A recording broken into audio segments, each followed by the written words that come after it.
Assalamualaikum warahmatullahi wabarakatuh. Perkenalkan, saya Ahmad Dadi Hadi dengan NPM 2011080341.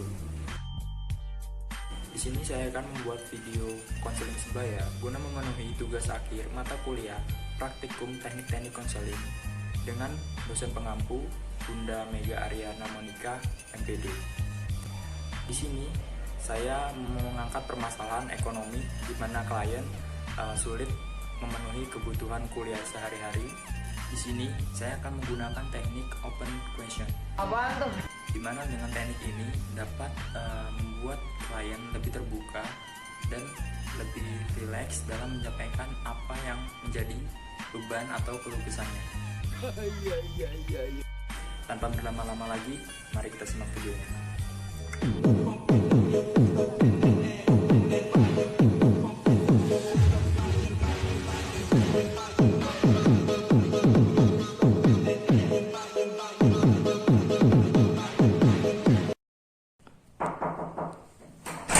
Assalamualaikum. Waalaikumsalam. Nuh, dari mana?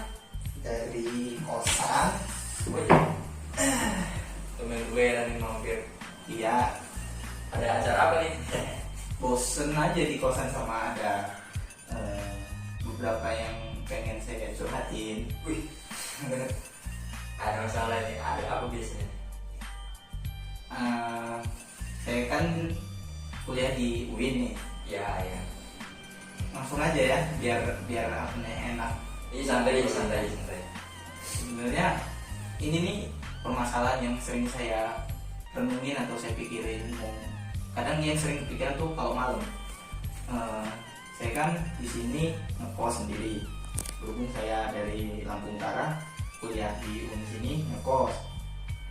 Nah, saya tuh lagi menghadapi permasalahan tentang ekonomi sih.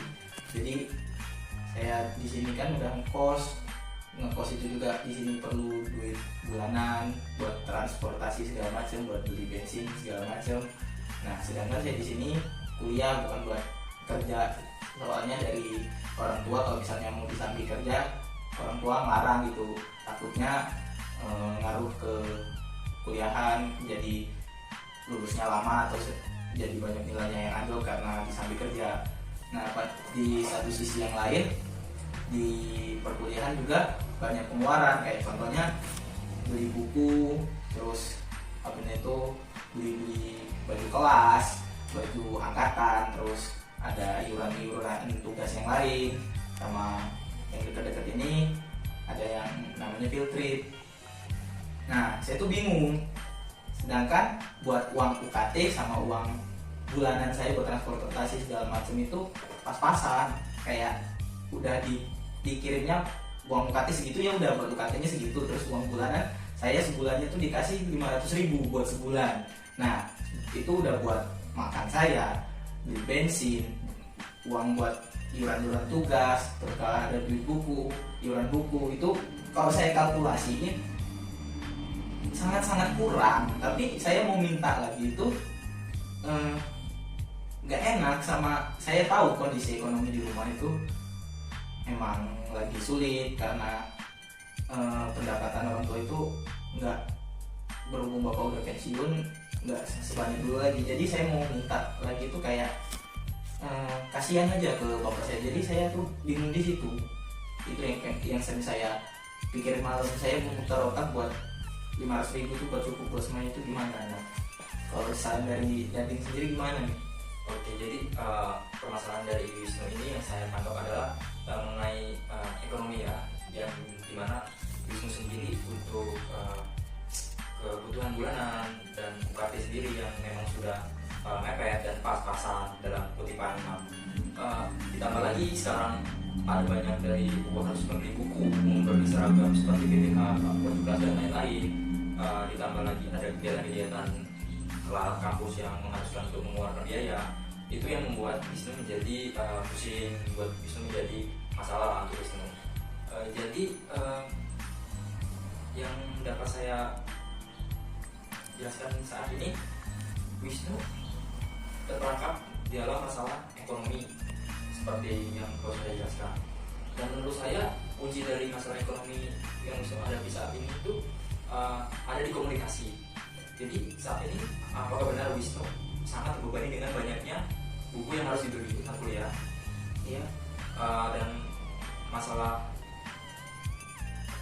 baju atau PDH kelas yang akan dibuat itu. Iya. Oke. Jadi Wisnu sendiri masalah tersebut, Wisnu yang tidak enak dengan orang tua yang sudah pensiun dan Wisnu sadar akan keadaan. Tapi di sisi lain kelas itu mendorong Wisnu untuk membeli buku, sedangkan kiriman dari kampung yang sudah pas untuk kebutuhan bulanan. Jadi kuncinya adalah komunikasi. Jadi Wisnu harus berani berkomunikasi dengan pihak terkait yang mendistribusikan buku atau mewajibkan buku untuk mencoba keringanan. Apakah bisa buku itu tidak dibeli dan bolehkah Wisnu hanya meminjam kepada teman? Lalu kalau misalkan teman sudah memiliki satu dan harus memiliki satu per orang, apakah bisa untuk meminjam dengan kelas lain atau dengan kakak tingkat yang sudah tidak membutuhkan buku tersebut? Lalu masalah-masalah seperti ini biasanya Wisnu harus open komunikasi.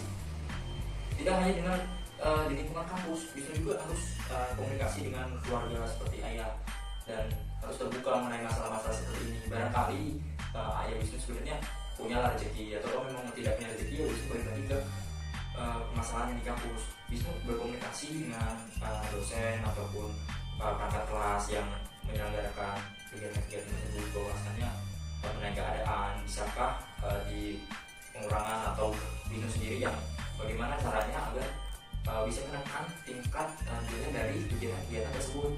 Apakah kegiatan tersebut wajib atau tidak wajib, atau kegiatan tersebut harus atau tidak harus. Jadi Wisnu harus bisa membedakan mana yang sebenarnya penting dan sebenarnya relatif tidak terlalu penting.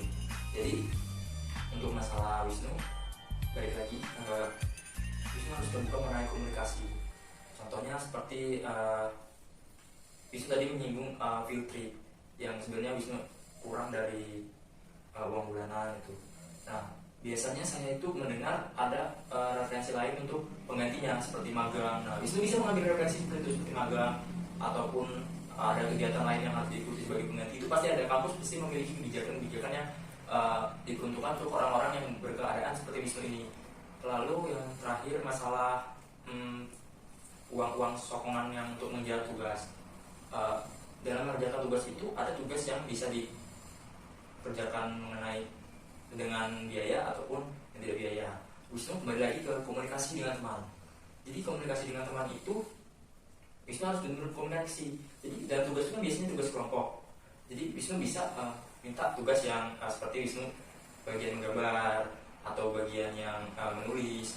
Biasanya yang berbayar itu mengenai ngeprint ataupun mencetak percetakan ataupun biaya lainnya. Jadi Wisnu bisa lah dengan komunikasi menghindari biaya-biaya kecil tersebut yang dapat memberatkan Wisnu, menjadi Wisnu mengerjakan hal-hal yang sistemnya non biaya seperti yang saya sebutkan tadi, seperti mengetik ataupun menulis dan lain sebagainya. Dan kuncinya sih satu sih Wisnu, yang penting komunikasi aja. Saya yakin baik pihak sekolah seperti maksudnya pihak kampus ataupun keluarga juga bisa lah ini diselesaikan dengan teknik komunikasi. Jadi menurut saya sih kajian komunikasi terlebih dahulu, dan sepertinya itu aja sih kalau untuk saat ini dari permasalahan sebenarnya Wisnu. Jadi buat kedepannya saya yang penting bisa berkomunikasi dengan teman, dosen atau keluarga di rumah ya.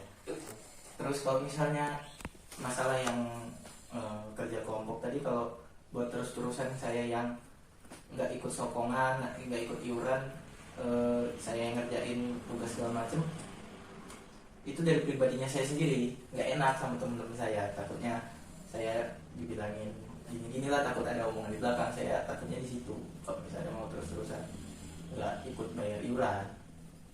Kalau satu lagi yang terakhir mau saya tanya sama Dadi, kalau misalnya buat ngatasin itu saya kuliah sambil nyambi kerja itu gimana pendapatnya? Oke, dari yang kerja kelompok dulu yang Wisnu nggak enakan itu, ya Wisnu harus coba melihat keadaan dulu. Misalkan kalau memang Wisnu bisa menjalankan kerjaan-kerjaan yang berbayar seperti mengeprint dan lain sebagainya, tidak apa-apa. Tapi kalau misalkan memang udah benar-benar nggak bisa, ya komunikasi lah. Maaf, nggak apa-apa, kita santai aja. Ya Wisnu bicara terus terang, pasti teman-teman akan mengerti dengan keadaan Wisnu. Dan lalu kalau Wisnu pengen kuliah sambil kerja, itu ya, tapi kan dilarang oleh orang tua Wisnu. Ya Wisnu coba komunikasi lagi dan Wisnu menjelaskan apa yang Wisnu alami di kampus ini kepada orang tua Wisnu mengenai biaya ataupun apapun itu mengenai komunikasi. Jadi orang tua pasti tahulah yang terbaik untuk Wisnu. Seperti misalkan memang udah benar-benar tidak dapat diselesaikan, mungkin pasti bisa diizinkan Wisnu untuk perjalanan. Kalau memang pun tidak diizinkan, ya Wisnu jangan nekat, soalnya restu orang tua itu kan sangat penting untuk keberlangsungan kita. Jadi itu aja sih. Jadi intinya yang bisa saya tangkap, lebih bisa berkomunikasi lagi aja sama semuanya, biar nggak terlalu, diri saya nggak terlalu terbebani lah. Betul. Jadi intinya komunikasi lah segalanya untuk saat ini. Ya mungkin itu aja ya. Terima kasih sebelumnya udah mau dengerin curhatan saya, karena kadang kalau dipikir sendiri pusing sendiri gitu. Iya benar, masalah-masalah seperti ini harus dibagiin ke siapapun itu. Ya, terima kasih sebelumnya. Ya berhubung udah malam, saya langsung pulang ke kosan ya, biar Oke. besok juga masih ada kelas, takutnya bangunnya kesiangan. Besok ada kelas pagi? Ada. Dulu aja. Oke. Terima kasih ya. Aman. Waalaikumsalam. Waalaikumsalam.